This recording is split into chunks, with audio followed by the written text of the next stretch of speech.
త్వరలో ఎన్నికలు జరగబోతున్నటువంటి బీహార్లో ఒకానొక సమయంలో లాలూ ప్రసాద్ యాదవ్ ఒక నినాదాన్ని ఇచ్చారు.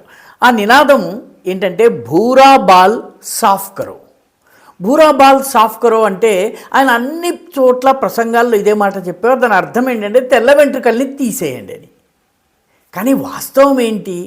లాలూ ప్రసాద్ యాదవ్ తన యొక్క ముస్లిం ప్లస్ యాదవ్ కాంబినేషన్ తోటి ఎన్నికల్లో గెలిచేందుకు, తాను ఎన్నికల్లో గెలవడం కోసము 4 వర్గాలను పూర్తిగా ఫినిష్ ఆఫ్ చేసేయండి అని చెప్పి ఓటర్లకు చెప్పేవాడు.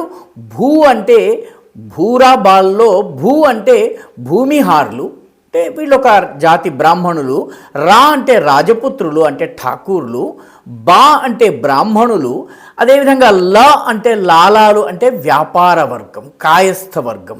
ఈ భూరా బాల్ని సాఫ్ కరో అని ఆయన పిలుపునిచ్చేవాడు. ఇంత నిస్సిగ్గుగా కులం గురించి లాలూ ప్రసాద్ యాదవ్ ఆ రోజుల్లో మాట్లాడేవాడు.